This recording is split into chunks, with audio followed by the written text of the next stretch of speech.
Call to order this meeting, September 26, 2024, of the Saugus School Committee. Although Mr. Hatch would like Kendall to lead us in the Pledge of Allegiance, I'm going to ask Stephanie to do it. Stephanie? I pledge allegiance to the flag of the United States of America, to the republic for which it stands, one nation, under God, indivisible, with liberty and justice for all. Kendall, you can do it next time. Mr. Fisher? Here. Mr. Hatch? Here. Mrs. Castropola? Here. Mr. Witcher? Yeah. Mr. Sereno? Yeah. So starting off the report of the chairman, really not a lot to say. With the release of the MCAS scores, I do want to say something. We need to do better. We need to do better, just not on the MCAS scores, but on overall learning. I can see, just going through the data, I can see how the pandemic affected learning and how it affected kids. But I think we need to get back to, like they say, the blocking and tackling. We need to get back to the basics and really work on learning. And I would say to the teachers, the students, the parents, the support staff, come to these meetings and challenge us. What are we not doing to help you? And that's the truth, because I think at the end of the day is we come in here and we say, we got to do better, and you hear a lot, and we're just not seeing the results. Come and challenge us. Don't, because sometimes, when you think about it, we're here for the student, we're here for the district, right? So I would say that, and I'd also say, get to school. Absenteeism is if you're not in school, you can't learn. So get there. If there's an issue, there's a busing issue, call us. That's what we're here for. So, secondly, the middle high school drop-off, we're looking into how we can make it better. I don't know how we can, and I would actually ask anyone who has ideas to.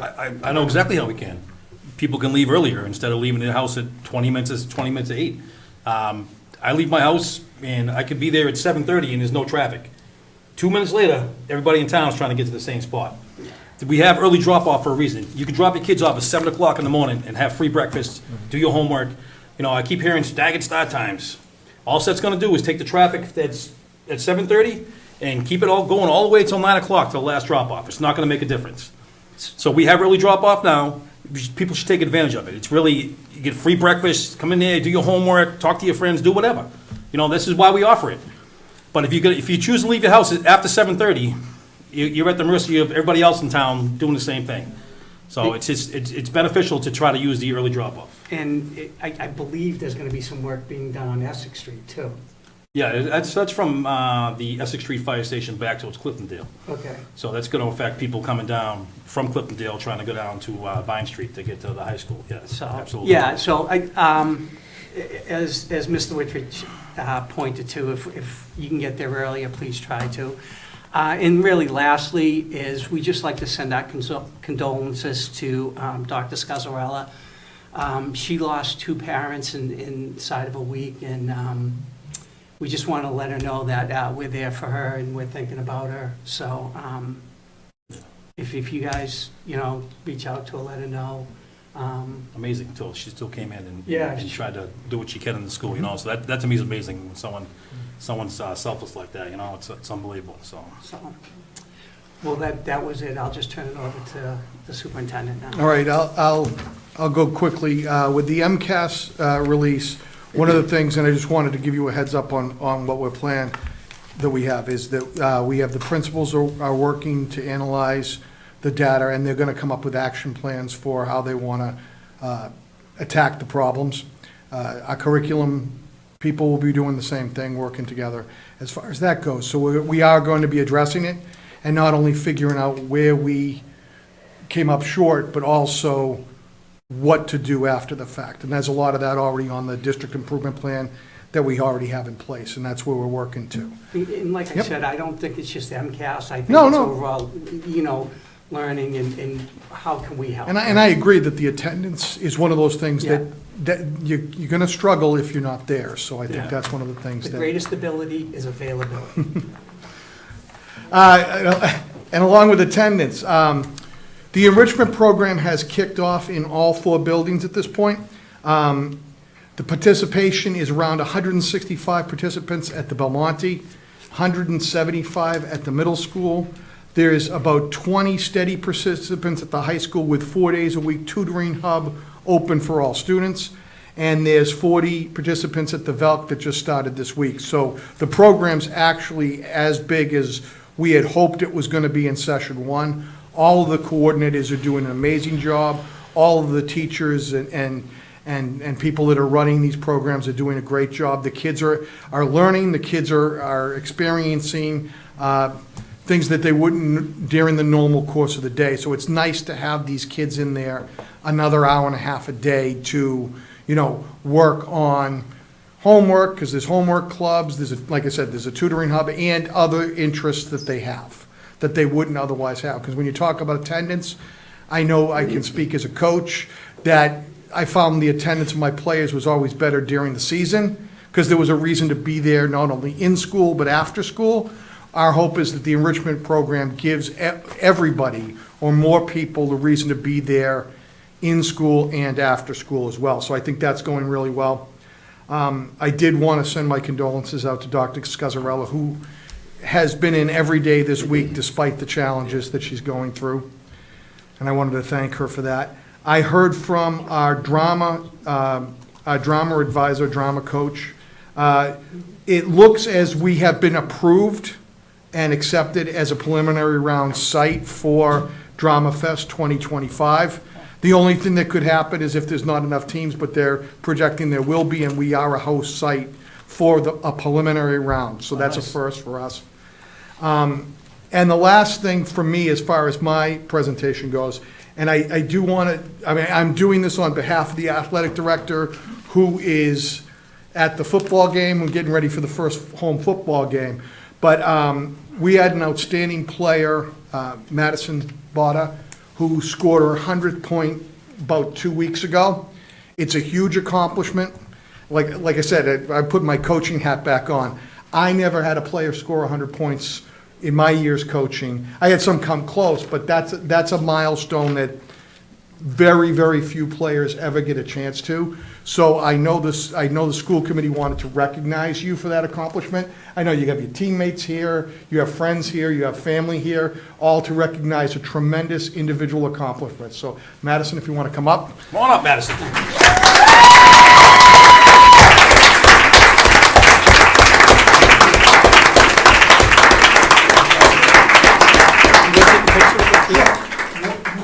You wanted to because you signed it. Yeah, I got a question for Madison. Do you think you could score on Mr. Hatch if he was in goal? I don't think so. Yeah. You want to get on this side? Yeah. That's how I can. Two? Anybody else? I'll get one too. Dad, you want to come on? Yeah, get Matt up there. Never mind. Never mind. Coincidentally, Matt had 100 points scored against him in high school. I was a hockey goalie, so. You get in and get a shot. Yeah. You guys get in and get a picture.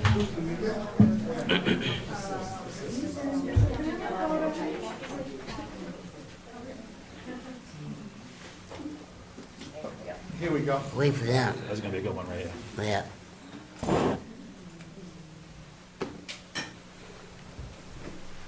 Where's the rest of those girls? Get up there, come on. Yep. Come on. Up with Madison. Get the whole Where's the team up teammates? there, yeah. April, you get up here too. All the coaches get up here.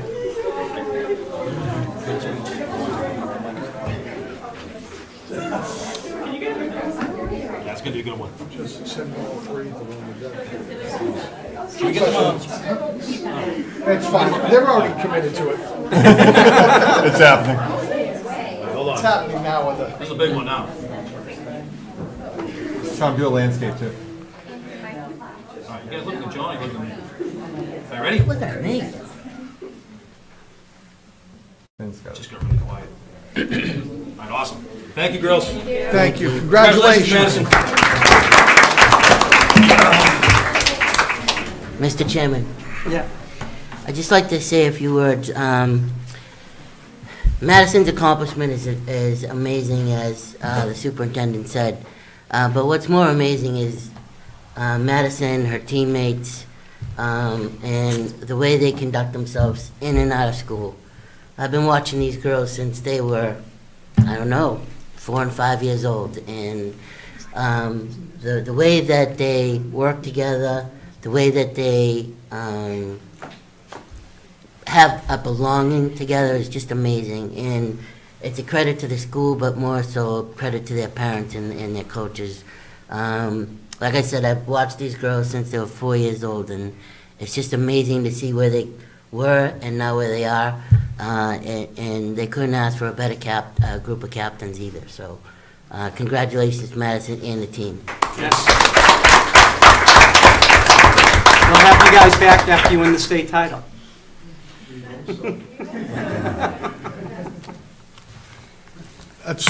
That's my report. Next report is subcommittees. I believe we only had one, the policy. Should we give them, like 2 minutes to make a max exodus? Oh, yeah. They're all gonna be taken off. Yeah, Nobody comes for the rest of this stuff. yeah. Thanks, guys.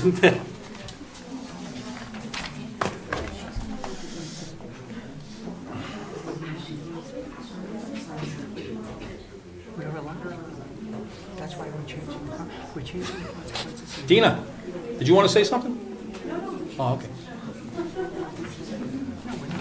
We're changing. That's what we did. Well, the last school committee meeting? Yeah, well, that's what- I know that. yeah, so. So I think we have a policy subcommittee. So basically, in regards to the backpacks, we need to change in the handbook, we need to change the consequences in the handbook in regards to them. We also talked about the cell phones and the dress code, and the teachers pretty much said that it was going well, very well. So I'm happy about that. Other than that, that's pretty much really, that's what we covered in the policy subcommittee meeting, so.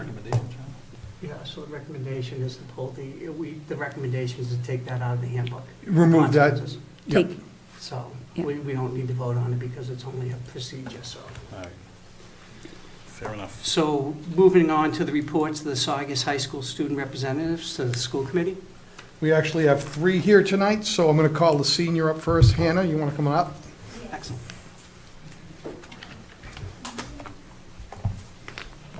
Just introduce yourself to everybody. Please excuse our appearances. We just came from soccer practice. Good evening, and thank you for inviting us to tonight's school committee meeting. I'm Hannah Duong, the president of our class, and this is Ashley, the vice president. We're excited for our senior year as we have a bunch of events coming up, including an Election Day bake sale as well as other restaurant fundraisers.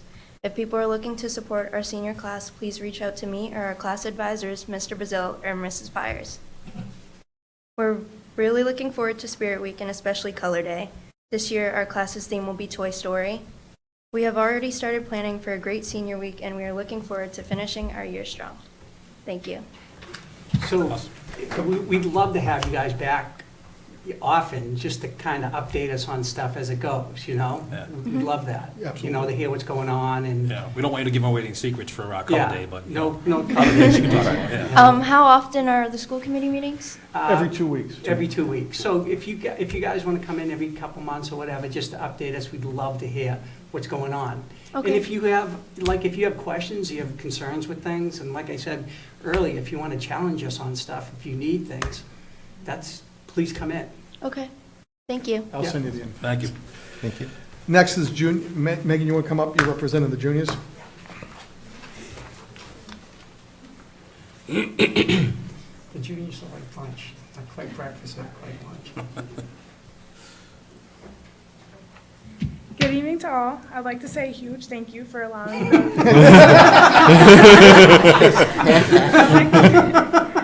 I'd like to say a huge thank you for allowing the Saugus High School Class of 26 to talk about our goals and current status for these upcoming years. My name is Megan Xavier, and I've been the class vice president for the past 2 years, going on to my third, and I work alongside our first-year treasurer, Jessica Andrade. Secretary, sorry. As the school year just started, we have had some successful events and have been working together for a few upcoming projects. Founders Day was a huge success for us, as it was our first time ever having a booth. And we had Pie in the Face, which was our main attraction, popcorn machine, and temporary tattoos. As for the rest of the year, we have many upcoming fundraisers to help us with an inclusive and affordable ongoing junior and senior year. We do have Color Day coming up, and Powder Puff, which are some amusing activities that bring our grade closer collectively as a whole. The class of 26 has had several community fundraisers, and we are grateful for everyone that has helped us out and everyone who has been stepping in to help us out. We do have more community fundraisers coming up, such as another Double Good Popcorn fundraiser, Christmas Week fundraiser, and a Christmas volleyball theme fundraiser tournament. The class of 26's main goal this year is to fundraise and host more events that will bring us together. We continue to work together. We'll have an amazing senior year and ongoing junior year that surpasses the rest. Once again, thank you for allowing the class of 26 to speak on our goals and current projects. Have a great day. Yeah, but thank you, and like I said, you guys are welcome back anytime as the senior classes. Yeah, and Megan, I want to personally thank you guys, because down Founder's Day, I was able to take a heaping pile and stuff and right in 2 teachers' faces. It's like, it's well worth the money, so thank you very much. And last, we have our freshman. Brianna, you want to come up?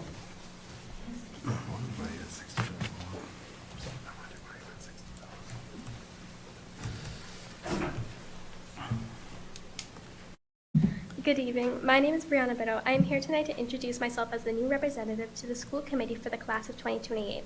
Tonight I am reporting that our class elections have occurred and the following students have been elected. The vice president is Stefan Cazot. The vice president is Victoria Tum. Secretary is Tegan Arsenal. And treasurer is Jaden Lee. For the first time in a long time, the freshman class had a booth at Founders Day. We had a win every time booth. We would like to thank everyone in the town who came to support our class. Today we voted on class shirt designs and will be sending out more information on how the students will be able to purchase the shirt. Next we will be deciding our Color Day team and to begin fundraising. Thank you for your time. Thank you. Thank you very much. Thank you guys. Thank all of you guys. And like this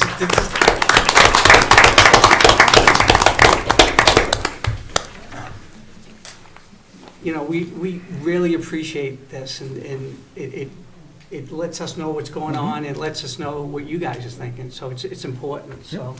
Yeah, absolutely. I like that you guys don't get nervous up there, you know, so that's good. You guys all do a great job. No one gets nervous, so we're not mean up here. Well, all right, you know what, there's 2 guys that are mean up here. Everybody else is all right. But yeah, you guys do a great job, so thank you. And definitely come back anytime. So, moving on to old business, review of the district improvement plan. You should have should have copies of Absolutely, that. Yeah. Oh, we like to call it DIP. Call it the district improvement. That's a better. Again, and I'll just go through it quickly, because what I provided to you is, you have the district mission, the district vision, and the primary and secondary areas of focus for the year. And this ties into what we already talked about as far as the MCAS go. So our primary areas of focus, they came off the strategic plan that we developed last year. It's a 5-year plan. So we're going to develop a work culture and environment to ensure Saugus is a district where educators are valued and appreciated and motivated. We're going to offer students in all grades access to opportunities that match their talent and interests. And we're going to provide all students with standards-aligned, consistently outstanding instruction and a supportive learning environment. So if you look especially at the last one, the learning one, that's the one that's actually was an objective from a focus last year. we kept that on the board, and you're going to see a curriculum presentation tonight with how we're implementing that, and a lot of the action steps are listed. We're also, and we did want to focus on the fact that we're not just adding things, we do have to maintain the things that we focused on last year as well. They might not be priorities, but they're definitely in the background the whole way, so that's why I included the 2 areas of focus from last year as secondary areas of focus, which is supporting teachers through coaching and professional development. We have coaches, and you're going to hear them talk tonight. They're here to support teachers and help them implement the curriculum that we've implemented. So their job is to make sure that not only the students are getting it, but making sure the teachers know how to implement the curriculum and what standards are to be met. So, and the other is strengthening communication and engagement efforts, so students, staff, parents, and caregivers are seen, heard, and feel connected to the Saugus Public Schools. And we're trying to do that every day, and you see at these meetings, I'm looking for a focus. I know the chair said that, to invite the students every couple of months. I think we really should, I'm going to invite them to every meeting, and if they come, which ones come, they can on their own. So I do want to have that, because that's been something in the past that we've had before, is a student representative to the school committee from each class. So if they can send a representative, whomever that should be. So I want to keep doing that, and we talked about it, and there's a football game happening at the complex. So, I mean, there's a lot of excitement, there's a lot of enthusiasm. Is it happening outside? It's pouring out right now. No, so, okay. My raincoat's in the car, though, so it's fine. It's a shame that the home football opener is in the rain, but at the same time, we have a lot of positives going, and hopefully we can continue. So if you take a look at it, and I gave you the time to do that, if you want to look at it, not only does it have the focus areas, it does have the action steps and tying into this, because I know once you approve this, each school will make its own action plan based off of this, and it will be tied into reviewing the MCAS, analyzing that, and seeing our areas of needs and strengths and areas for improvement. Yeah, I appreciate it, and I've read it, and I believe in it. I believe in you guys and the teachers. I just think we need to see improvement. We need to see it. I mean, and once again, that falls on us too. It does. I mean, we're all in this together. A rising tide lifts all ships, so. We come up with these quotes tonight. That's like the third one. Back-to-back deep quotes. I appreciate the time for us to look at this thing. No Now, problem. Everything that you talked about before, everything we talked about, I see it in here. So, on paper is one thing, implementing it is something else. So I'm hoping that, everything works out well with this one. We'll see.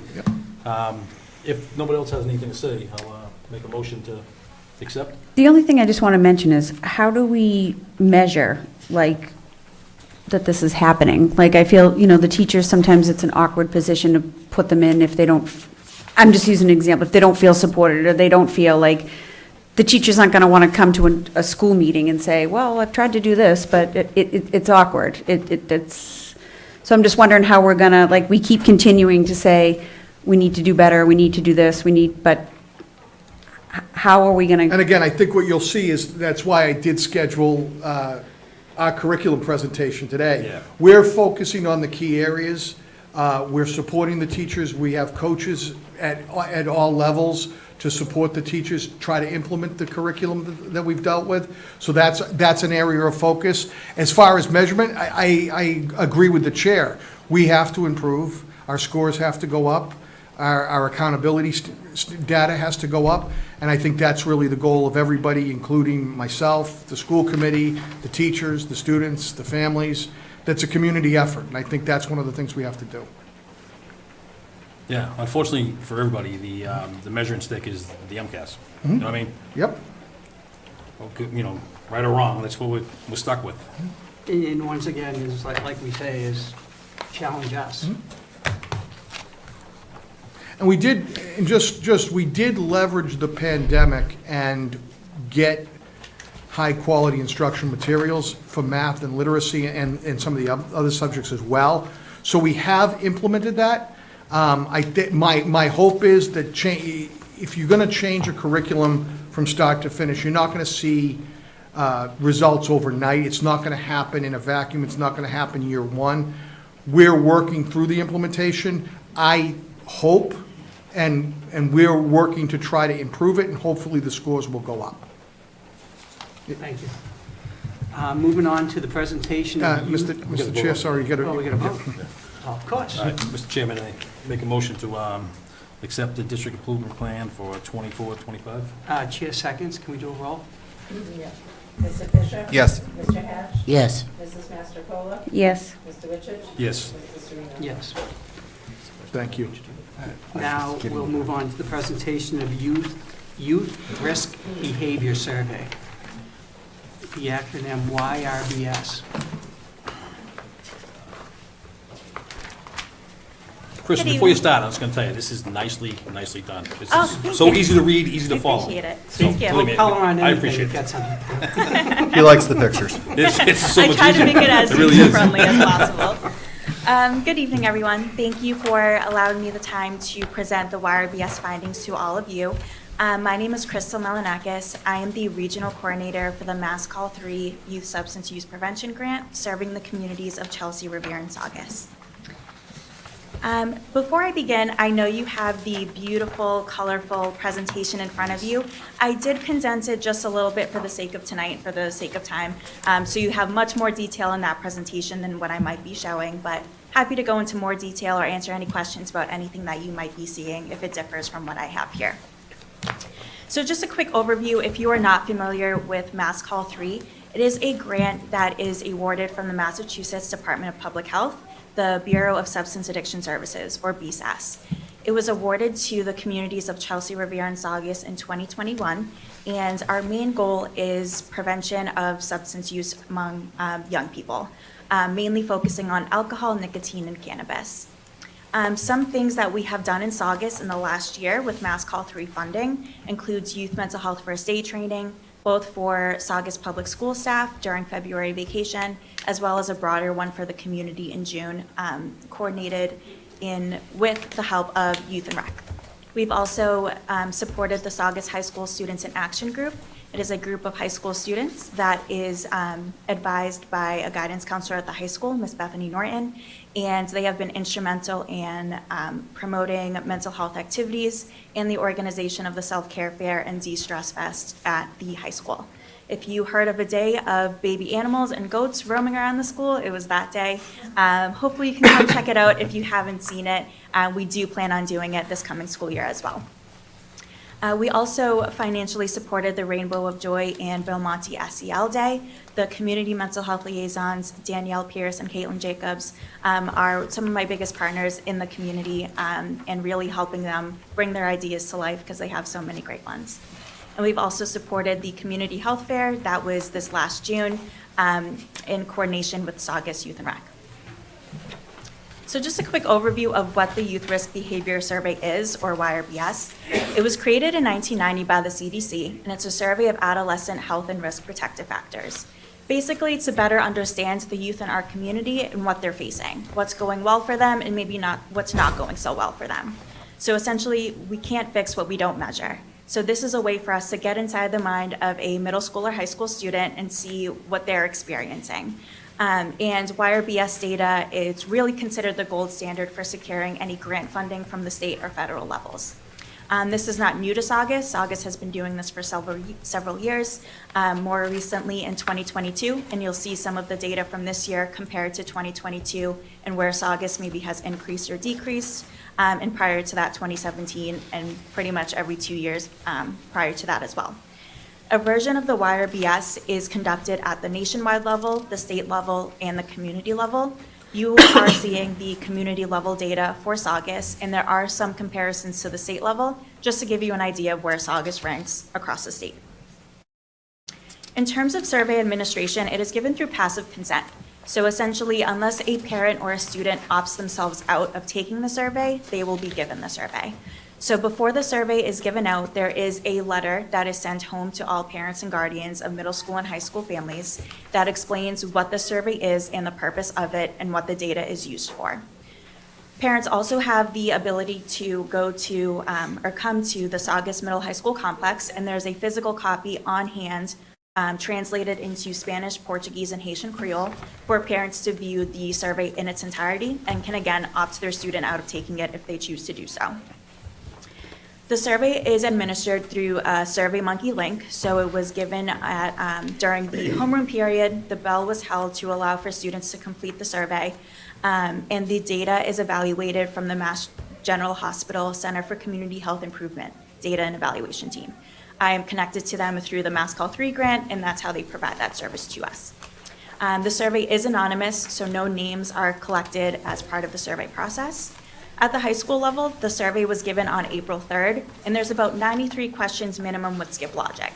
So what that means is if a student answers no to, for example, have you ever had sexual intercourse, they move on to the next topic. They don't see the additional questions that asks about sexual activity. If a student answers yes, they go ahead, answer additional questions. So it is unique to each student depending on how they're taking it. And at the middle school level, it was administered May 2nd, again, 81 plus questions with the skip logic. Getting into some of the demographics, across the middle and high school, we received over 1,000 responses. Just looking at the breakdown, pretty evenly split, about 503 responses from the middle school level and 552 from the high school level. I do want to note that the 12th grade participation rate was slightly lower this year than in previous years, so that does have the potential to slightly impact some of the data. As we know, the older someone is, the more likely they are to engage in risky behaviors. In terms of gender, identity, and sexual orientation at the high school level, the majority of students do identify as female or male. However, there is a group of students who identify as transgender or genderqueer or gender nonconforming. In terms of sexual orientation, about 75% of our students at the high school level do identify as heterosexual or straight, but that means 25% identify as something else. At the middle school level, numbers are looking pretty similar, with the majority identifying as male or female, and there is a group that do identify as transgender or genderqueer. And again, just slightly under 74% of heterosexual straight identifying at the middle school level, and about 25% identifying as something else. Looking at the demographics for the high school level, we see the majority of the students, just over half, identify as white. There is a sizable amount that identifies as unknown, and this could be for a number of reasons. It could be because the student does not know how to identify themselves, or they don't identify with the options that are given to them. So just keeping that in mind as we move forward. I do want to highlight that there has been an increase in the Hispanic Latino population. It is now reaching about 38%, which is an increase from the 2022 data. And I do want to mention that there are about 18% of high school students who have not lived in the US their whole life, which is also an increase from our previous year, 2022. At the middle school level, again, looking pretty similar. The unknown is larger at the middle school level. Again, could be because they don't identify with any of the options given, or they don't know how to identify themselves. And again, looking at the increasing Hispanic Latino population, and about 85 students at the middle school level who were born outside of the United States. We did ask, is English the language you and your family speak most often at home? The majority of students did say yes. But there is an increase of students whose primary language is not English at home. Some of the languages represented are Spanish, Portuguese, and Haitian Creole, being the top 3 languages spoken at the high school level, but there are over 17 languages represented. I do want to make a note that there is a sizable amount who did answer language spoken is not listed here. And the reason that I kind of speculate is because some of our Brazilian students might say that their language is Brazilian Portuguese as opposed to just Portuguese. So in our next survey, we will be sure to include Brazilian Portuguese as a language and see how the data might change from there. Again, at the middle school level, things are looking pretty similar. The most commonly spoken languages at the middle school level are Spanish, Portuguese, and Vietnamese. We did ask during the last 30 days, where do you usually sleep? And the majority of our students do have a stable housing situation with a parent or guardian. But just keeping in mind that at the middle school and high school level, there are 24 students in our district who do not have a stable home environment.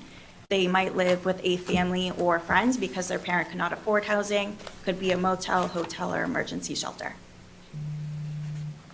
Taking a look at physical health and nutrition, about half of the students at the high school level are physically active for at least an hour, 4 days of the week or more. 31% of students, of high school students have tried diet fads, such as bulking, cutting, intermittent fasting, to drastically change their appearance. So 31% of high schoolers is about 171 students. There's about 37% of them are male, and 26% are female. So we see it more in our male population than our female population. At the middle school level, slightly more percentage of students are more physically active. But again, 29% of middle school students trying those diet fads to drastically change their appearance. And that's about 146 students at the middle school level. And again, seeing this more in males than in females. Moving on to violence and safety, we ask questions regards to dating and sexual violence. At the high school level, 10 students report having been hurt physically by someone that they were dating or going out with. 12 students report having been hurt sexually. 15 were touched in a sexual way against their will at school. And 28 students report someone forcing them to do sexual things that they did not want to do. Over 100 students report that they were dating someone with controlling behavior. So this could be monitoring their cell phone use, their text messages, their location, who are you hanging out with, things of that nature. At the middle school level, about 15 students report having been hurt physically by a date, 6 were hurt sexually by a date, 34 touched in a sexual way against their will at school in the last 3 months, and 42 students report having a rude sexual comment directed at them at school in the last 3 months. In terms of physical violence, at the high school level, about 10% of students report having been in a physical fight, which is about 58 students. 4% or 15 students report carrying a weapon outside of school, and 3.4% or 19 students report that they have not gone to school because they thought that they would be unsafe on their way to or from school or at school. 9 students report having been threatened or injured with a weapon on school property in the last year. 7 students report being a member of a gang in the last 12 months, which is a decrease from 13 in 2022, and 11 students report having thought about joining a gang. At the middle school level, we have seen a bit of an increase. 32.6% of students, or 164, report having ever been in a physical fight, which is an increase from 27% in 2022. Just about 8%, or 38 students, report carrying a weapon outside of school, and almost 15%, or 74 students, report not going to school because of safety reasons, which again is an increase from 13% in 2022. 20 students report having been threatened or injured with a weapon on school property in the last 12 months. 11 students report being a member of a gang, and 21 students report having thought about joining a gang. These are both increases from 6 students in 2022. Taking a look at bullying and harassment in the last 12 months, 14% of students, about 76, report having been bullied at least once at school, slightly higher than the mass average. MYRBS is the Massachusetts level. Their most recent data is from 2021, so just take that with a grain of salt, and that was 11%, so slightly above the statewide average. And 6% of students report having been cyberbullied. 91 students said that someone has shared something about them on social media that has made them upset or uncomfortable in the last month. At the middle school level, in the last month, about 35% of students, or 174, have reported being bullied at least once, which again is an increase from 31% in 2022. Almost 17%, or 84 students, report having been cyberbullied. And about 20% of students said that someone has shared something about them on social media that has made them uncomfortable. Just about 43% of students, which is about 216, said that they would not go to anyone for help if they were being bullied at school at the middle school level, which is an increase from 27% in 2022. And almost half of students think school staff enforce bullying and harassment policies never or rarely, again, another increase from 2022. We asked students about their perceived treatment and whether they perceived that they were being treated unfairly sometimes or often because of certain identities that they might hold. 60 students said that they felt treated badly or unfairly because of their race. About 25% of Black or African American students feel that way, and 40% of Southeast Asian American students feel that way. There's also 26 who felt treated badly or unfairly because of gender or sexual identity, 25 because of their sexual orientation, 25 because of their religion, and 21 because of its disability. And at the middle school level, things are looking pretty similar in terms of numbers, 66 because of race or ethnicity, with 34% of our Black African American students at the middle school level feeling that way, and 39% of Asian American students at the middle school level. Again, 43 because of gender or sexual identity, 25 because of their sexual orientation, 23 because of their religion, and 12 because of their disability. Moving on to sexual health, about 19% of students, just over 100, are sexually active, which is a decrease from 27% in 2022. This is actually not uncommon. We have seen this across the board at the state level and nation level as well. 15 years old is the most common age of first having sexual intercourse at the high school level, and the majority of students do use some form of protection. Just over half of students are not familiar with available opportunities and resources to get testing for STIs, which is a decrease from 2022. And 40% of students do not feel like the sexual education lessons they received at school are comprehensive. At the middle school level, appropriately looking a little less, so 3% or 15 of students are sexually active, with 13 being the most common age of first having sexual intercourse. About half of those students who are sexually active do use some form of protection. About 85% of students are not familiar with available opportunities and resources, and 77% of students do not feel like their education lessons are comprehensive. This was the first year that we did ask about sexting at both the high school and middle school level. So 48 students have sent suggestive or sexual videos or images to a partner or ex-partner, somebody online, or to a friend. 59% of those who have sent sexual videos or images are male. 119 students have received suggestive or sexual videos or images from someone, and 48 of those students have received images from a stranger online. We did ask the reasoning. If I have sent suggestive or sexual videos or images, the reason was, and for males, the top two reasons were to flirt with someone or because it's normal in dating relationships. For females, because it's normal in dating relationships or because they thought it was a good idea or they looked attractive. At the middle school level, about 29 students have sent sexual videos or images. 70 have received. And of those 70 students who have received images, 31 of those students received images from a stranger online. The reasoning for that at the middle school level for males was as a joke or to entertain themselves or to flirt with someone. And for females, these were all tied for the number one reasons: to flirt with someone because I felt pressured because someone asked me. Looking at mental health at the high school level, 21% of students, just over 100, said that during the last 12 months, they showed symptoms of depression, meaning that they felt so sad or hopeless almost every day for 2 weeks or more that they stopped doing some of their usual activities. More than a third of students, so more than 160 students, said that their mental health was not good sometimes, most of the time, or always. 25 students engaged in non-suicidal self-injury or self-harm in the last year, and 14 students said that they seriously considered attempting suicide in the last year. I do want to highlight that this is very much below the statewide average of 18%, and we've seen a very drastic decrease from 9% in 2022. And I do want to highlight the Signs of Suicide program that is implemented at the high school level here in Saugus. It is a comprehensive suicide prevention program with a screening tool that all 9th and 11th graders receive annually in their wellness class. And this is facilitated by the guidance team at the high school level. And any student who might indicate higher signs of suicidal ideation are referred to appropriate treatment. Annually, about 300 students are screened each year. At the middle school level, a little similar. 20% of students said in the past 12 months that they showed symptoms of depression. More than a third of students said that their mental health was not good, sometimes, most of the time, or always. 76 students engaged in non-suicidal self-injury at least once, and 57 said that they seriously considered attempting suicide in the last year. Slight decrease from 12% in 2022.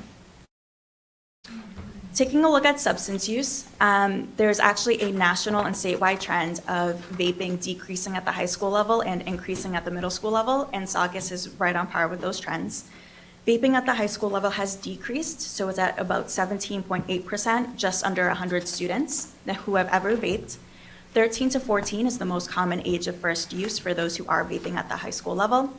Females have higher rates of lifetime use than males. And the most common substances being used in vapes is liquid with nicotine, liquid with THC, or they don't know what's in it. At the middle school level, it stayed the same at 6%. That's what it was in 2022 as well. And 10 years old is the most common age of first use if someone is using at the middle school level. The most common substance at the middle school level is that they don't know what's in their vape when they are using it, followed by liquid with nicotine and liquid with THC.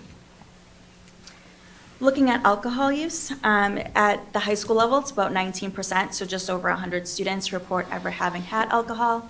If they have had alcohol at the high school level, the first age of use was 14, and females report higher rates than males. There has been an increase in reported binge drinking. Binge drinking is defined as 4 drinks or more if you're female, or 4 drinks or more if you're male, 5 drinks or more as a female, in a 2 to 3 hour period. Females are more likely than males to report binge drinking as well. At the middle school level, we have seen a slight increase, so just over 50 students report ever having had alcohol, and if they are using at the middle school level, the average age of them first trying is 8 years old. 18% of students think it would be fairly easy or very easy for them to get alcohol.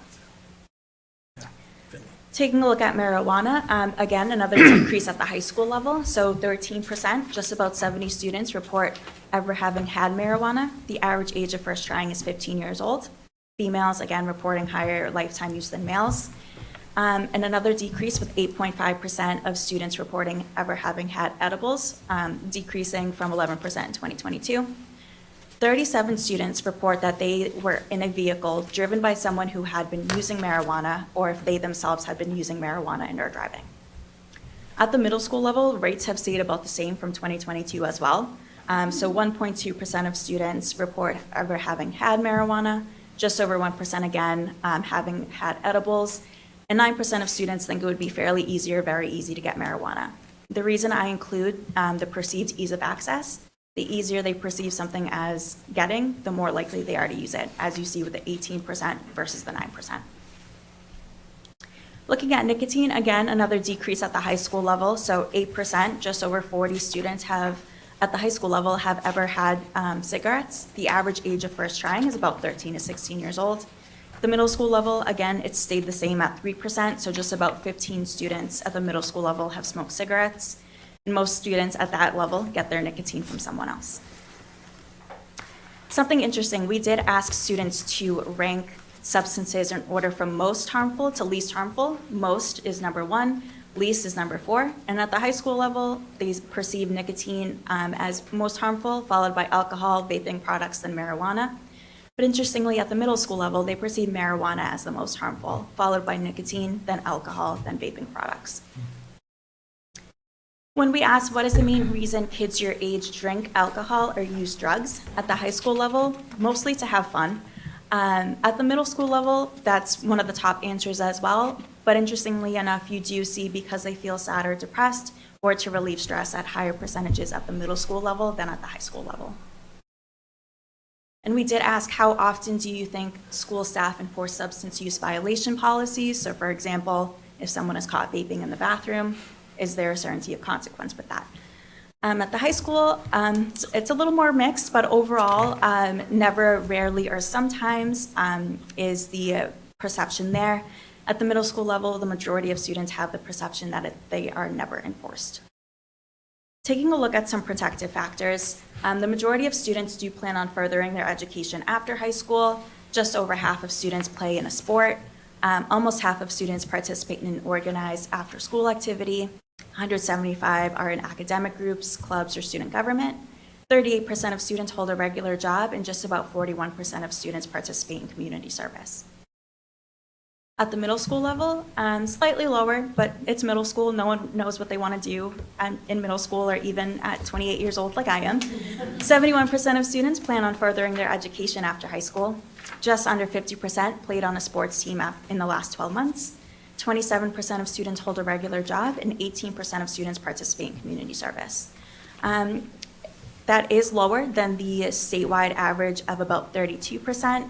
And at the middle school level, all three of the four of these, other than holding a regular job, have decreased since 2022. We did ask if you're not participating in a youth program, what might be your reasoning? Majority of students said other reason, or they have no interest in joining activities. Looking at social connectedness, just about 78% of students say that they have a trusted adult in their school, which is higher than the statewide average of 64, so that's great.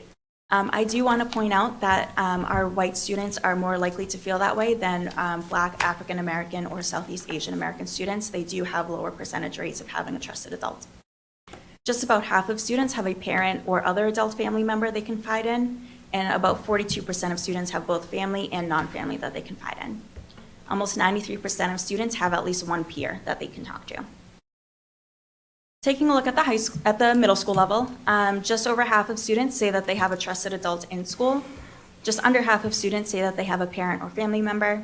23% of students have both family and non-family, and 71% of students have at least one peer that they can talk to. All of these have also decreased since 2022. We did have an open-ended question as part of the survey at the high school level, giving students an opportunity to mention anything that might not have been included on the survey. And these are the most common themes that came out. How do we make school less stressful? The dating culture among teenagers, and also how to help the community and the school come closer together. I just want to highlight a couple of trends that we are seeing at both the middle school and high school level. We see the growing Hispanic or Latino population. We see an increase in middle school students reporting having been bullied and not going to school due to safety concerns, an increase in binging at the high school level, and an increase in lifetime alcohol use at the middle school level. We've seen a decrease in students reporting suicidal ideation at the high school level, a decrease in substance use at the high school level, and a decrease in social connectedness and activity involvement at the middle school level. So some key takeaways, in addition to that, females do have a higher lifetime use of marijuana, alcohol, or vaping. There's less social connectedness at the middle school. Violence-related behaviors have increased at the middle school. The Signs of Suicide program has proven effective at the high school level and should be considered at the middle school level if appropriate and if the capacity is there. So that's a lot of data, a lot of information, some good, some bad, some neutral. So kind of thinking about next steps. What do we do with this data? What we can do is support the existing work and continue doing what is going well, because there is a lot that is going well. There's a very strong sense of community in Saugus. You have community mental health liaisons for the district that not every school district has that can be an instrumental asset in getting students connected to services. You have community members and grant money that care and that want to make a difference. There's also a lot going on maybe behind the scenes with SEL curriculum and the expansion of that and how beneficial that is as well. Something that specifically my grant would like to work on is parent workshops, because we know being a parent is the hardest job there is, and parents need support too.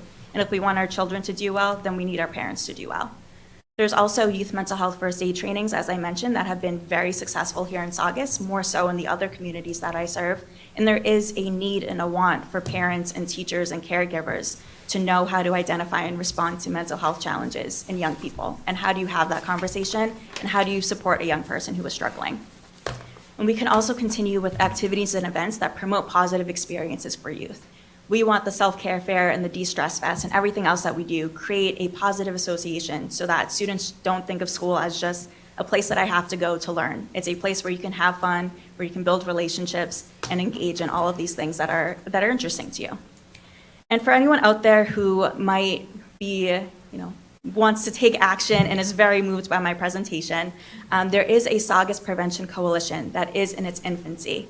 And it was just started. It's a group of parents, of community members, of really people who care about Saugus and care about the young people of Saugus and want to make a difference and want to be a part of that. So the annual, or I guess kickoff meeting is October 7th. It will be virtual. More of this information can be posted, but if anyone is interested, if anyone wants to discuss ideas, any feedback about this presentation or what we can do as a community to strengthen what we have for our young people, please join. And with that, I will open it up to feedback, questions, comments, concerns, anything that I can address while I'm here today. Jim? Yeah. First off, great job. Thank you. Again, I like the pictures. But I will touch on one thing that Yeah. you did say about the parents. I did notice that 47.7% of students say they have a parent or another adult family member they can talk to about things that are important to them. That seems like a really low number to me. That's less than half of the kids.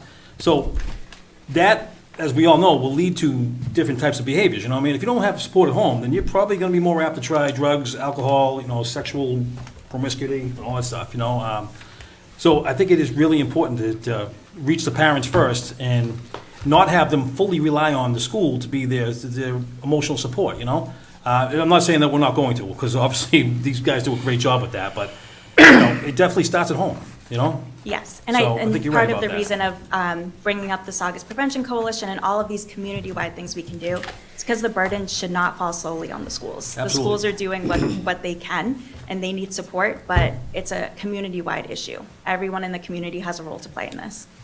So when we talk about community, and that's the big part, I believe, is we have a beautiful new complex that we want to be used, and we want it to be used for community. And I think, parent workshops, things like that, it's available for you when you need it. Thank you. Anyone else? Yeah, Mr. Chairman, I just thank you again. That was an amazing presentation. It's very sobering. I think we were all just trying to absorb that. And I think that the first thing that crosses my mind as I look at that is I think back to, when I was in school and I'm like, wow, the world has changed. And I think that's a difficult thing for parents to kind of realize the world is different from what it used to be. And so many of the challenges students are facing now are not challenges that I may have had. So the way we respond to them is going to perhaps be uncomfortable for me, but it's something that's necessary. And I'm just looking at, as we started this meeting, we're talking about the challenges statewide on test scores and how we need to see improvements. And then it's interesting to bookend that with this conversation, look what's going on in these students' lives as they're trying to, take their tests and go through school. So there's a lot I'm still unpacking in my mind, but thank you, that was really informative. Thank you again. Thank you. Next up, we have presentation of 8th grade trip, Mr. Michael.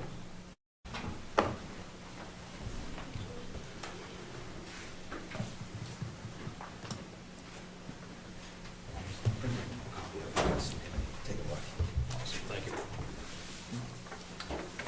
Superintendent's the clicker. Is this 3 different things? It's just one, 3 different things, 1 copy. Oh, Yeah.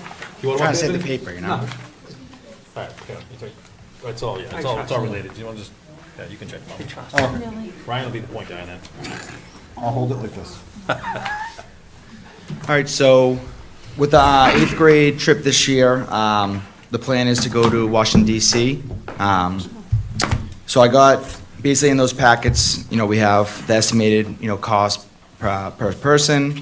So this cost is based on 43 paying students per bus. So I think that's going to be the big thing where, again, if you have a bus and you don't fill it all the way, that might increase the cost. So, and then for each 10 paying students, you get 1 complimentary adult.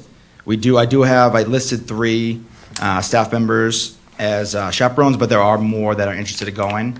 My hope is, again, it's my 2nd year. I don't know when the last time Saugus went to DC, but I'm hoping that's a while ago. Yep. Yeah. So I'm hoping that's gonna spark. I know we had about 45 kids do the New York trip last year, but I'm hoping, you want to get kids involved. Like, I was talking to some staff. The only time I've ever gone to DC is in 8th grade, and I still remember, some of the museums, My son went, and it was the greatest trip, I think you'll get a great turnout. Yep, that's what I'm hoping. And the cost was actually similar. The New York and Washington was about the same price. The Washington trip is 1 day longer. It's basically just to make up for the travel time. So the dates of the trip is May 13th through May 16th. And I shifted it so it would be Tuesday through Friday, because I know last year they came back on a Thursday, and it was just, 50-50 of the kids were going to come to school the next day, so kind of, even the staff too, I was kind of crossing my fingers to see if they were going to show up. So I think that's just going to ease into it. It's a little bit earlier this year, based on our last day of school. I tried to do it the week before, it was booked, then it kept getting pushed back on with the capital tours of when worked, and then we had MCAS we had a plan around, so the May 13th through 16th works, and I think it actually works out because it still leaves the 8th grade students with 3 or 4 weeks to, get any work they need to get done for that fourth quarter, instead of being like, all right, you're going away, and if your grades aren't there, you kind of have a disadvantage, you can't make up the work like, some other students who stay back, so. Also, there's a fundraising part. I'm going to look into, working with the PTO and just seeing what, I know we're trying to revamp that a little bit, and just seeing, moving forward, what they can do to help with some of the costs. I know, you're not going to be able to get it down real low, but even if you cut down like $100 per kid, I think that would be, helpful. So we're going to work on that. And then some other things like the registered nurse, I have, to be determined, but I will get one for that trip. And then I do plan on having, once this hopefully gets approved, setting up time for in-person parent meeting for, parents who are interested, just to go over, some of the things that they do, some of the, go over the itinerary, the cost, talk about some of the payment options, and then hopefully parents get more involved that way. And then also, I'll probably offer an additional Zoom meeting for anybody who can't make it in person, as an additional resource for those parents so they can hear more about it. Yeah, I think this is wonderful. I want to thank you, I appreciate it. I know a lot of work goes into it. I think the kids, I think it'll be advantageous for the kids to go. Once again, thank you. Yeah, kids are gonna love it. I love DC, we go there, well, we used to go there a lot, but it's beautiful down there, It's almost like coming to Boston. We take it for granted because we live right here, you don't really go check it out. But when you get out in DC, it's pretty eye-opening, so I know the kids will definitely enjoy it, so. And honestly, thank you for bringing it back, No, of course. And I know a big thing, again, even with the 8th grade, like the, we did a pilot for the civics MCAS, so it's kind of bringing that to life a little bit, which is hard for kids, kind of government, this, to actually see it all kind of in action. So I think, teachers are actually very excited about the history teachers, so, Yeah. which are hopefully they can sell it on the kids as well. Awesome. Excellent. If you need anything from us, please. Do we need to vote on this? Yeah, because it's out of state. Oh, Okay. yeah. You can make the motion, sir, go ahead. Mr. Chairman, I'll make a motion that we approve the Washington class trip for May 13th, 2025 to May 16th, 2025. Chair seconds. Can we do a roll?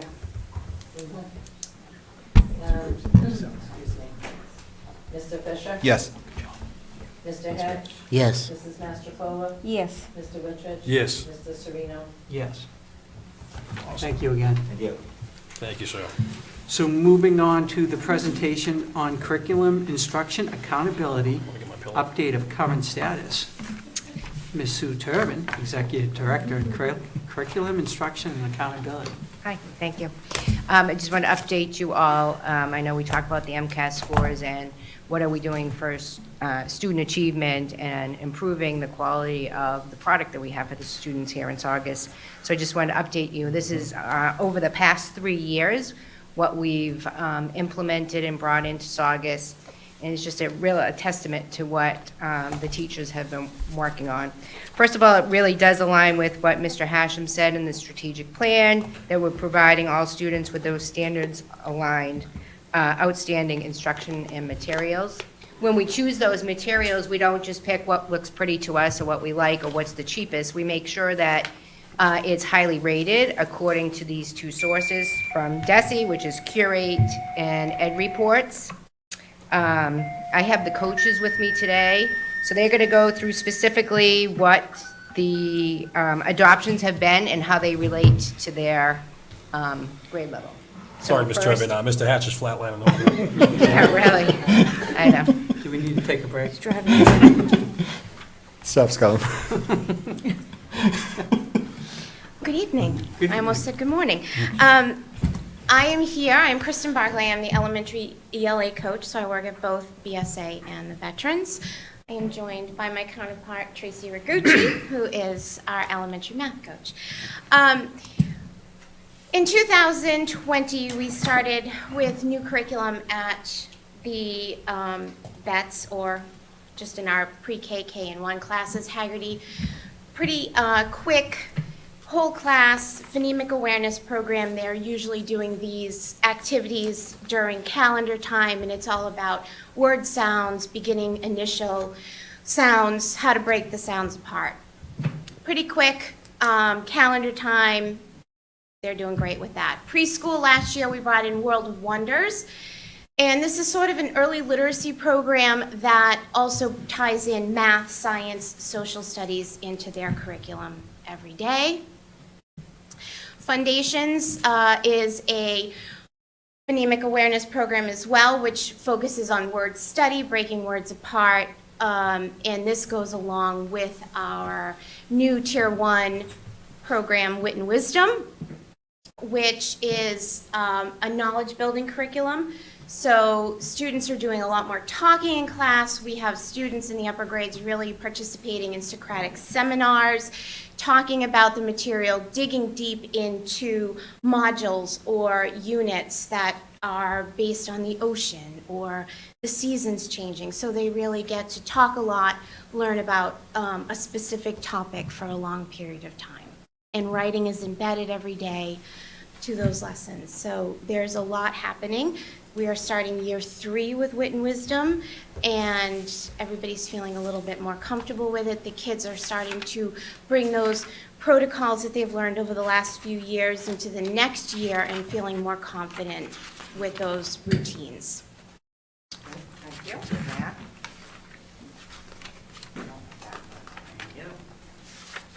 Good evening.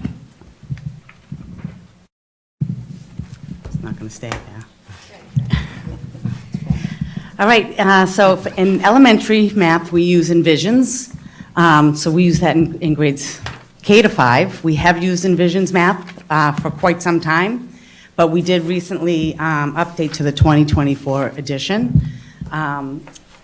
First, kindergarten and first grade went to the updated version first, followed by 2nd through 5th grade. So now everybody K to 5 is following that 2024 Envisions.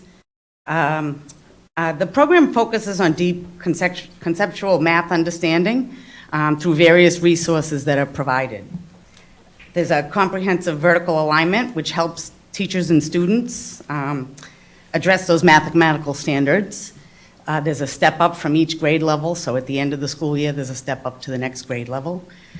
Teachers are doing a nice job creating consistency among the team during common planning, that they're able to make sure that they're all working together so kids are receiving the same instruction throughout the team. As I said earlier, they do provide multiple resources to help students learn. There's interactive student editions both online and offline. They have everyone has a text, but that's available to them online as well. There's visual learning and videos that provide interactive learning opportunities. Some of the activities are designed to encourage students to problem solve and share their thinking with peers.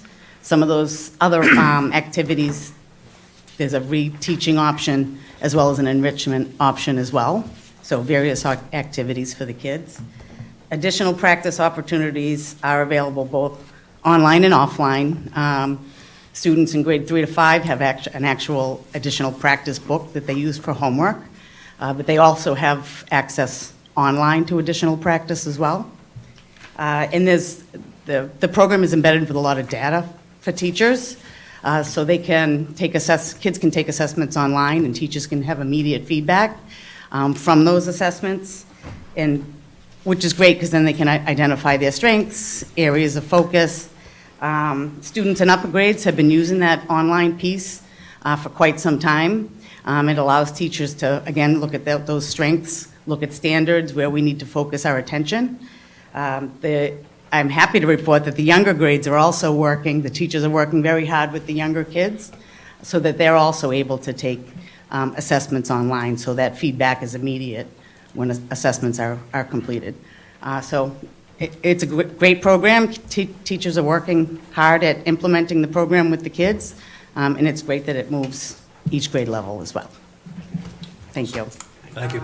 Tracy did a lot of work with the teams this year about trying to make a scope and sequence in assessments. So as you mentioned, along the way, they're having data meetings and they're checking to see how students are doing, so we won't get to the end of, the MCAS is not the end result. Also at the BSA, 3 years now, we've had Project Lead the Way launch.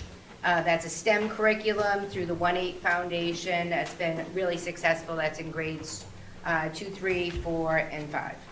And we have the middle school. We have Jess and Andrea to talk about middle school curriculum.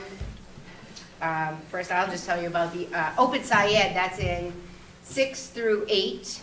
That is also through the 1-8 Foundation. A lot of the training was through Boston College. That's phenomenon-based, real-world problems. Has a lot of the same strategies that we see in Wit and Wisdom with Notice and Wonder, and a lot of deep dive talking, conversation, solving problems. Another one we've implemented in the last 2 years is Investigating History. That's right through the Department of Education. So it's grades 6 and 7. Again, it's comprehensive and it's aligned to the standards. Andrea for math.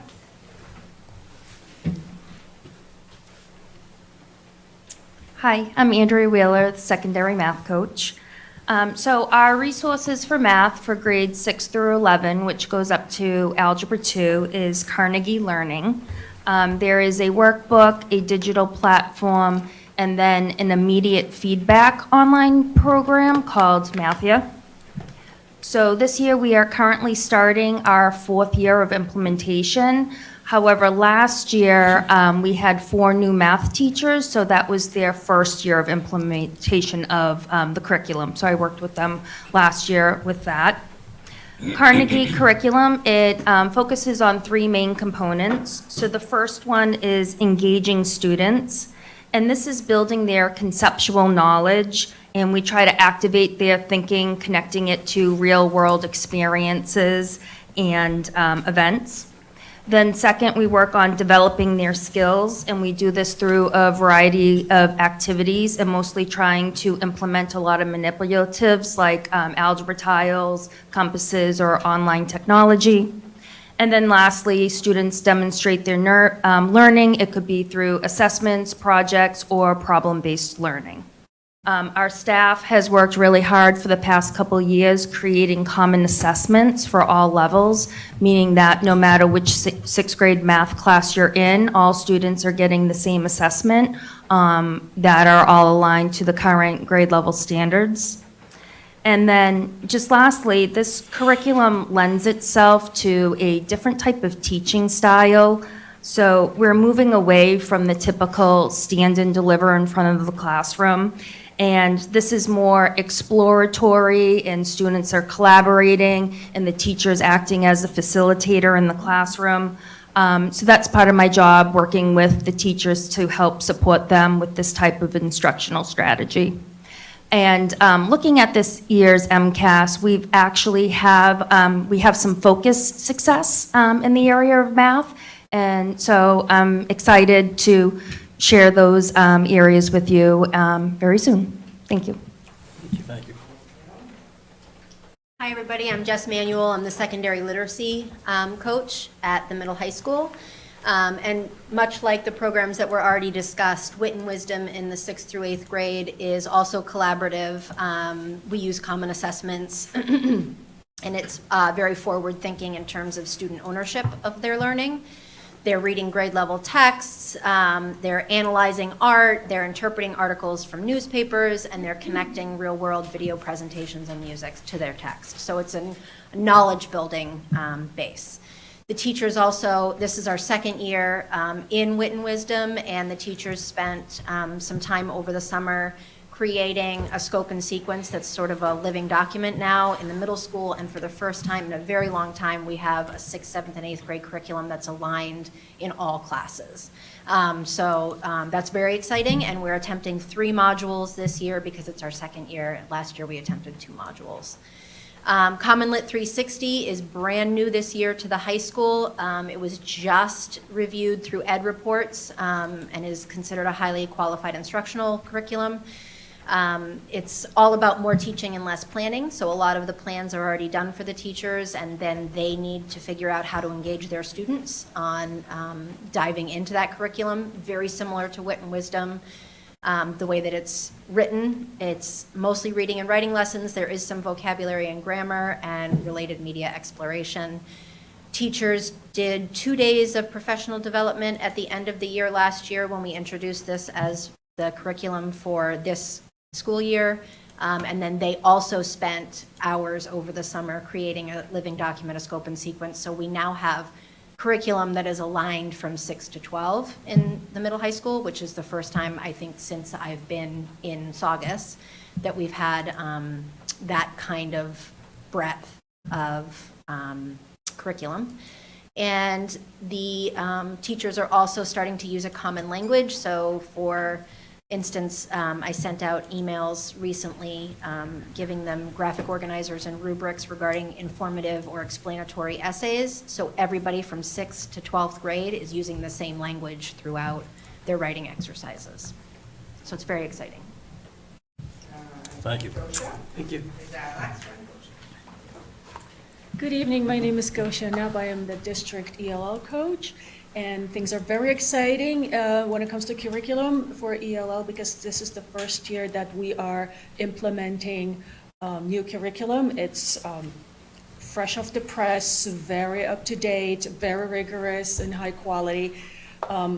We have a Get Ready program by Vista Higher Learning, and that starts in grade 1. It goes all the way through grade 12. This is for our newcomers. It's a 1-year program adapted to grade level, and it develops proficiency in the vocabulary, reading, listening, speaking, and writing, and grammar skills. And from day 1, academic language is introduced so that hopefully starting year 2, students are ready to be successful in the regular classroom. For middle and high school, we also have the Get Ready program for newcomers for 1 year. But for students at level 2, 3, and 4, we have Bridges for middle school and Engage for high school. These are 2 literature-based programs. But it's not only literature. Every unit has parts that are focusing on math, language, science, social studies, and other, even performing arts. Again, academic language is heavily used. All 3 of these programs come with an online platform that encourages students to record their voice using the language so that everybody speaks during every lesson. And we have built in professional development for teachers throughout the year so that they are supported in implementing it since it's the first year. Awesome. Thank you. So let me is this kind of the first time that we've got consistency in our curriculum, that elementary is aligning, like we're aligning along the way? Yeah, it's great. We were very fortunate to take use of the ESSER funds. These are a big investment for Saugus, so it was good that we had those funds and the professional development. And the teachers, I can't tell you how hard the teachers are working. So when we see results, and I know that Mr. Hashem will have the principals and the coaches and I are going to present more. I mean, the state as a whole took a hit on the MCAS scores. We have some bright spots to share with you, and the teachers are really working hard. Curriculum rollout is a complete change and takes 3 to 5 years. It takes, the dedication of teachers to really to learn new things and, like they said, in a different way. But as the kids are learning in the lower grades and the strategies are very, very similar, they move up with those strategies that are just stronger and stronger as they go. So we're hoping to see some really even better results as we move forward. But we're happy that we have resources that we know are high quality, but it takes time, professional development, to see those results in attendance, like we said. I, for one, think we have the people in place to do it, and that's why sometimes it sounds like frustration that we're not moving forward, and I get it, it takes time, everything takes time. But I feel confident that we're, with the curriculum, with the coaches and everyone in place, that we'll get there. Yeah, and the teachers, because they're the ones Yeah. in the trenches, they're the ones being vulnerable, and really working hard with the students. That's the thing about coaches. I wouldn't want the coach's job, first off, because it's a thankless job, because it's not immediate results, you know? We're talking, it's a 3, 4, 5 years, because everybody has to be in the same line with the curriculum, you know? And it must be tougher at the elementary level, because those teachers teach everything. You know what I mean? So it's not like you can just pull the math teachers out, because they're all math teachers. They're all, English teachers. They're all, so it's got to be a little more difficult there. So I'm glad to see that we're making some headway there. And again, coaches, wouldn't want your job. I know how hard you guys work, so thank you. Thank you, guys. So can I just ask a question? Whoa. I know, really. I don't even need this. You actually answered some of my question, 3 to 5 years it takes to, so is that why there's such, or has been such inconsistency with, like, again, I'm not in education. How do you then, you get everybody on board, it's going on 3 to 5 years, and then does the curriculum change again? Is it something that's what I don't. Yeah, I would say no. And this is not a Saugus initiative. The whole Right. Massachusetts Department of Ed is encouraging all districts to change to high-quality instructional materials. So, no, I would say we don't change again. But we have to build in, and they talked a little bit about that, where teachers have planning time over the summer to build assessments so that we're checking as we're going along, using those curriculum measures and not waiting until a midterm or a final or an MCAS. We want to see, as we're moving forward, are the students mastering what we're teaching? And if Okay. not, how do we change things a little bit? Okay, thank you. Mr. Chair, just to piggyback on that, back when I was fully invested in curriculum and that area of focus, one of the things we always had is the standards changing and the focus areas changing. And when that happens, you're looking for resources, you're scrambling for resources, and it's difficult to try to navigate that minefield because you don't want to just purchase a resource material or a textbook series, and I know I'm dating myself, that has a stamp of approval on it, but there's really no change from 20 years ago. The one thing we always hoped as somebody in curriculum would be this, if you're going to say these are the standards we're trying to reach, and these are the objectives we want our kids to hit, tell us what resources to use as a community. So that's where these high-quality instructional materials really pay off, because the state is saying, use these are aligned. If you follow this with fidelity and integrity, you'll get the results and you'll meet with success. I've heard students that took the MCAS last year. Now, granted, it's not all because the results were not perfect, but I did hear students saying that, it was fairly easy. It was just like I got taught in class. And and that's what you want to, as a curriculum leader, that's what you want to hear, because you don't want to hear that, it wasn't what I expected. When you hear that it did mirror what I had in my class, that's a good feeling. So I think that's the direction we're going with these resources. Okay, thank you. And that's what I was kind of getting at, is it just seems like there's such inconsistency with the curriculum and the MCAS scores and the this and the that, and Yeah. I just wonder, okay, we're all on board now, switch. Yeah, Like- we're not going to switch. Yeah, no, and I don't I hold hope you, not I my mean, no, time I don't anyway, hold for you to sure. an answer, I just didn't know, is it every 3 to 5 years, 5 years is up, we're gonna get rid of wit and wisdom and go on to something else, that's what I wanted to understand more. Thank you. Curriculum's like our car lease, right? Yeah, I hope not. I hope- And again, that's something that when the state picks the frameworks and the target and the assessment, it can change. You do feel Yeah, like, sure. you do feel as a curriculum leader, there's that ever-changing, I'm aimed over here, now I have to go over here, now I have to go over here. Mm-hmm. So our hope is, because they've now basically gotten, and said, these are the high-quality instructional materials that you want to use, that it's more set in stone. But again, you never know.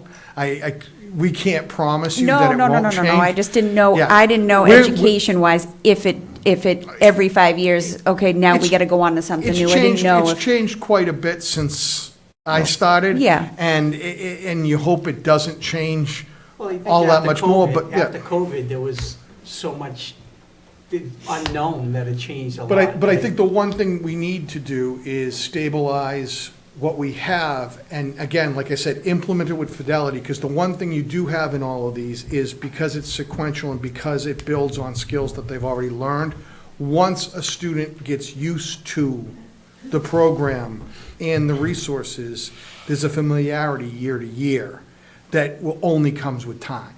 sure. But let's not forget one thing, I mean, we can dance around it. Over the last 10 years, we've had about 15 superintendents who all have a different vision. You know what I mean? So this is why things change. You know, we all know that, so it's nice to have a little consistency, you know, Yeah. so. Thank you guys very much. Thank you. No, thank Moving on to the approval of school committee meeting minutes for September 12th, 2024. Make a motion to approve? I'll second, yeah, you weren't here. Second. All right. Okay. All in favor? Aye. What was it? Abstain. That was the weirdest vote ever. You're looking for me to like call a vote. I'm like, what's that? Approval of McDonald's fundraising donation. What is? the- Okay, I had, again, the athletic director wishes he could be here to explain this. McDonald's has offered to, I'm gonna flat out read, so I apologize. McDonald's has offered to donate a portion of its proceeds on October 10th, 2024, from 3 to 9 to the athletic department.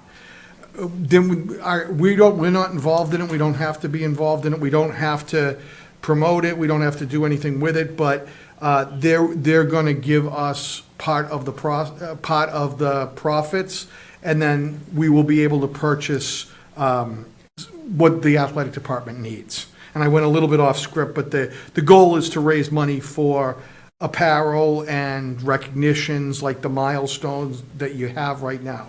So that's what it is. Awesome. That's great. I do have an issue with it, though. Okay? Because it is a corporation, and you have to purchase something to get something. Mhm. So, It's grimace. yeah, I Okay. get it, but it's still, Mhm.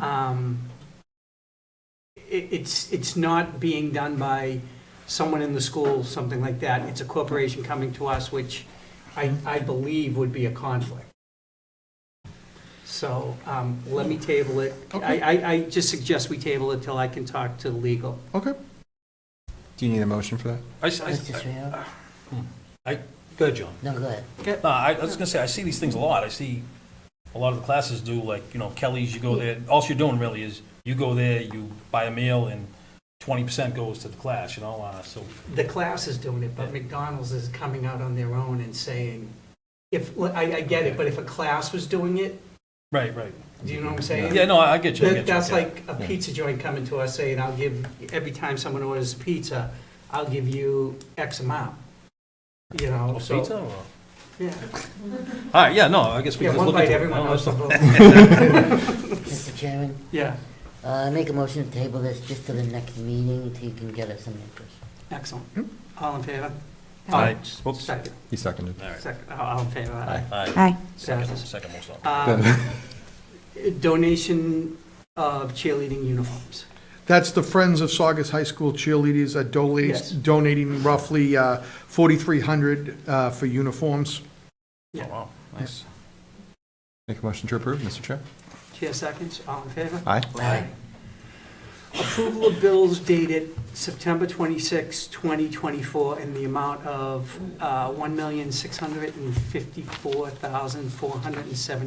$1,654,471.32. Motion to approve? Chair seconds, roll. Mr. Fisher? Yes. Mr. Hatch? Yes. Mrs. Naftrola? Yes. Mr. Wishick? Yes. Mrs. Kramer? Yes. Moving on to public comment, as always, public comment, as long as it's on the agenda, we can discuss it. So, do I have any public comment? Yeah. Hi, Kevin Fontanella, SEA President. I apologize for not coming to the last school committee meeting. I had an obligation that I had to attend. One thing I wanted to say, the chair brought up, things that, that the teachers need and the schools need. And, one thing I wanted to say that the union this year is trying to make an effort to have a better sense of communication and accountability between both administration and the union. And I wanted the public and the school committee to know, although I think a lot of the school committee does know, we've instituted what we call Friday meetings, where we have a standing meeting where I meet with the superintendent, then each of our building vice presidents meets with the building principal. So at the vets, at the Belmonte, at the middle school and the high school, you have 4 separate meetings. And the purpose of these is basically to try to put down any fires before they start, to deal with problems before they become, before they get bigger. And, I'm not saying that we're not gonna have conflict, like there's always gonna be things where, you and I don't see eye to eye, teachers at the union and administration don't see eye to eye, but I think we cultivate this relationship where we're always meeting on a weekly basis. I think that this will help, a culture of, let's say, collaboration. And one example of this is, I reached out to the chair, and, I was invited / allowed to go to a policy subcommittee meeting this week. And even though the union might not have agreed with the result, the fact that we were able to talk and able to communicate at that, meeting, a public meeting on record, I want to say that the SEA does, appreciate that, and we, definitely look forward to, working on that culture of collaboration. In terms of the needs, I think that overall, I don't want to overgeneralize. I think that, with our, EL population and our special ed population, I think, I think everyone would agree on all levels from a teacher perspective that, we do feel we're understaffed, and we do feel that there are greater needs within our classrooms that require us to work harder, to try to figure out different ways to meet the needs of these students. So there definitely is personnel needs, and there's and I know we just talked about curriculum, but there's also like just base personnel needs as well. So if you're looking at higher MCAS scores, that's just like one variable, but if one thing you have to do to get high MCAS scores is to, help deal with a high needs population. So, Yeah, no, I think we agree with that, Yeah. So yeah, and I'll leave it with that. But, thank you. Thank you. Thank you.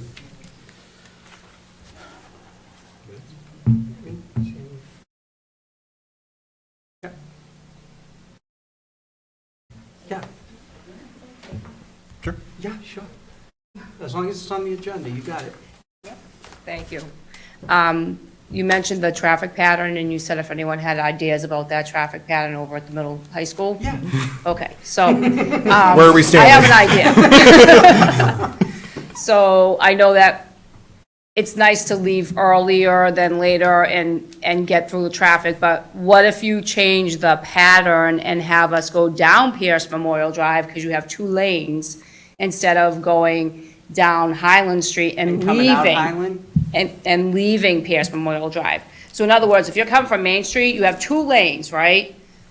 Come from me. I'm gonna stand this way. Yeah, no, You're I know. driving down that way, right? Where the So- police officer is. Yes, so the right lane can go into the middle school parking lot. The left lane can continue to go down to the high school for the high school students. And as the middle school loops around, then they can continue to go straight and then exit either Highland or the highway. Yeah. It's just a thought. Listen, I've always liked the idea of, at least, at the very least, people coming from the Linfells Parkway area, that way, taking a right down Pierce Memorial.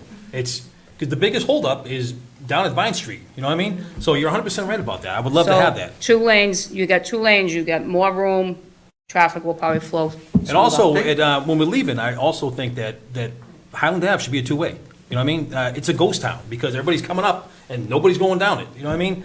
I know we had a few neighbors complain, but it's really 15 minutes. You know what I mean? Because your backup is on Main Street. Absolutely. That's the Yeah, issue. no, Absolutely. And then you're absolutely. having everyone who needs to go to the middle school, has to go all the way around to get to the middle school. And one So- more point about that one is the back. The back road should be two ways too, because you should be able to go out to the highway that way. Then they go around. You know what I mean? You know where the back road is? Yeah, So no, the back no. road is one way going this way, so the only people No, who no, utilize the no, highway. I'm talking about when they are go the high down school Main, side. then they have to go Correct. down, So- what's that, Vine Street, and then they go down Highland to get to the middle school. Yeah, there's a lot there. There's It's just. there's a lot there that needs to be analyzed, that's for sure, you know?